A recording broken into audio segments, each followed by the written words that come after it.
Hello, my name is Jason Moisiadis, and I'll be talking to you today about some of the basics of modeling and how we can apply modeling to help understand the effects that cost has on the uptake and adherence to pre-exposure prophylaxis, or PrEP, in Australia. The concept of a model is super simple. A model is a representation that we make of an object or system we can use to gain understanding of that object or system. The simplest example that I could think of, that we've all probably experienced, is a mirror. That surface, that reflection of our likeness, helps us gain an understanding of what we look like to other people. That reflection is a model of us. More traditional models you may think of are architectural models or engineering models or art and fashion models. Each one of these models is a physical rendering that can be used to understand something about a larger system or object or experience. In the case of architectural models, we use them to gain an understanding of the physicality of the building and how it sits on the site without going through the time and the expense of constructing the building itself.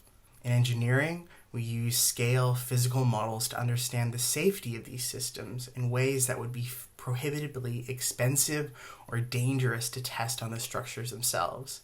In the arts, models are used to gain understanding of physical form and detail. For the artist, they get to see how light plays off of a surface and render accordingly. In fashion, you get to see how cloth drapes over the human form without the need to assume or guess. All these examples of models are very physical and tactile. The ones we're going to be talking about using are called computational models. Think of computational models like really complicated mirrors. Instead of glass with a thin silver coating on the back, these mirrors use computers and programming and data to make that model. With these three not-so-magic ingredients, we are able to construct models just like you would when building an architectural model out of cardboard and glue. But within the computer, using data, we have physics and steel and glass. We can construct the building as if it was a physical object in the real world. Then we run a simulation on this model, which is just adding time to the system, and we see what happens. The building collapses, and the architect and the engineers can go back and redesign the building and run the model and simulation again, however many times is needed, without the cost or time of construction. But these computational models aren't only for architecture. An artist can manipulate the light of a space without waiting for the right time of day. Engineers can model the functions of systems far more complicated or dangerous or impractical than just like a normal house or thing. Think about nuclear power plants or spacecraft. The list goes on and on. We also need to be aware of how we build and use models and how much we can trust them. Because these models are constructed by humans with computers and programming and data, we need to understand that they are only as good as the parts and labor that go into them. We have to expect and account for some variation between the model and reality based on how good our data was and how well programmed in the right factors and constraints were. We need to acknowledge that there will always be a gap in fidelity between our actual likeness and what we can see in the mirror. In computational modeling, we call that likeness in the reflection, the reference model. The reference model, that reflection of reality, is not and will never be exactly the same as reality. It's our best attempt at reality, but we must treat it as an approximation until we can verify its accuracy. The mirror might be smudged or damaged, and until we know to what extent that is, we can't trust it. We can't just throw our lives into our computer model. Sometimes this variation will be super obvious. If you build a model of a house and it floats into the sky, then we know there's probably an error in the system. Most errors will be harder than that to spot. We know the house shouldn't float because we're familiar with the physics of our real world and our physical reality. But how do we validate more complicated systems, more nuanced data sets? One particular way we can do that is trying to validate these models. We can use our physical engineering models to collect data, and then we can compare them to our computational models and understand how the data compares to each other, how good or bad our computational model is. If we simulate a skyscraper that works in the real world but falls apart in our model, then we know that there's a problem there. You can do this with more maybe complicated systems. If you think about harder things to weed out is human biases and not data problems, but data selection problems. If we only have certain amounts of people in the rooms that are designing these systems, then you're going to be limited on what the outcome would be. You need to bring as many biases to the table as possible so that we have a wide range of people building these systems. If it's only one type of person making the model, then they're only going to see one set of problems with it. We need to expand the amount of people working on these systems as much as possible. Okay, so modeling people. Within computational models, you can simulate the behavior of people in ways that would be hard or unethical to do in the physical world. We're not really allowed to lock people up in rooms and experiment on them anymore. Just not a vibe we can get along with. So what I want to do is I want to understand how the cost of pre-exposure prophylaxis, PrEP, affects the uptake and the adherence within Australia. It's something it's hard to really test in the world. It's hard to kind of do that physically. But what is PrEP? PrEP is an acronym that stands for pre-exposure prophylaxis. It involves HIV-negative people taking antiviral drugs to protect them and prevent HIV infection. When used as prescribed, PrEP is highly effective in preventing HIV infection. In 2018, pre-exposure prophylaxis, PrEP, first came under the federal subsidy of the Pharmaceutical Benefit Scheme, PBS, bringing the cost of Truvada, which is the main oral PrEP, and its generic counterparts from $850 and $130 per month, respectively, down to $40. It's like a massive decrease in cost.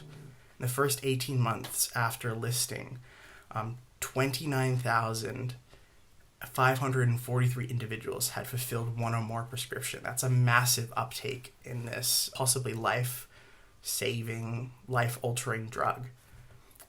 In New South Wales, where PrEP was scaled up very rapidly, it was associated with a rapid decline in HIV diagnosis. In particular, new infections. Declines in newly diagnosed HIV cases have also now been observed nationally. These are 2018 numbers, so a little old, but they went down from, in 2015, 4,028 to 838 in 2018. That has only continued on. So the following graphs are produced by the Kirby Institute, which show the initial uptake of PrEP right after it came under the PBS scheme in 2018.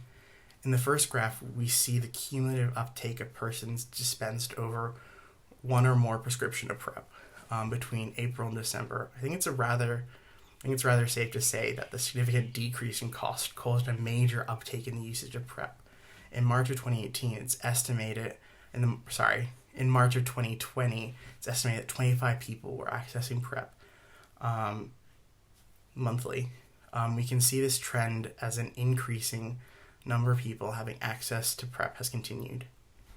In this next graph, we see a breakdown of persons dispensed one or more prescription of PrEP via age group. We can see that the top three age groups accessing PrEP are 25 to 34, 35 to 44, and 45 to 54. This is where kind of like my hypothesis comes in. If we consider how much disposable income these age groups possess compared to others, we can kind of see that maybe the cost of PrEP is still being a prohibitor to uptake among lower socioeconomic members of society, but also age groups.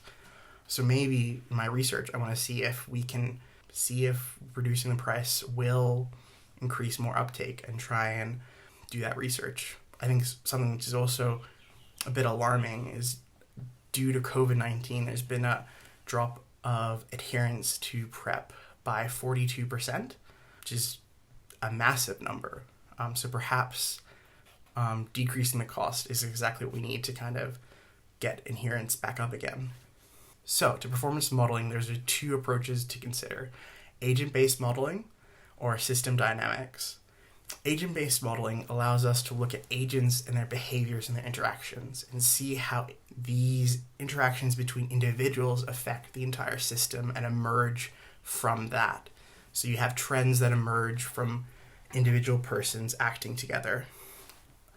A system dynamics approach allows us to see the effects that changes in larger organizations and systems have and how those propagate and emerge over time. It allows us to see the complex relationships within the system. So, what should we use? An agent-based model would allow us to start to understand why a particular person, agent, would or wouldn't have access to PrEP, which is interesting, but really what we're asking is a question about how to maximize the uptake of PrEP amongst a large amount of different people. A systems-based model would allow us to factor in how the complex relationship between education, access, and cost would affect the likelihood of a particular demographic would have access to PrEP. It would allow us to model how we could use funding, the cost of Medicare, to fund larger educational campaigns to increase adherence in other ways. It allows us to ask more complicated questions. So maybe making it free isn't the option, but what if we remove 50% of the cost and then divert half of the cost that's being subsidized, instead of that going straight to Medicare to pay for the medicine, it goes into education schemes and other things. I think system dynamics models allows us to ask really complicated questions and really see more emergent properties in these complicated components and how they can all be tweaked in a way to maybe make a change. So thanks for joining me today.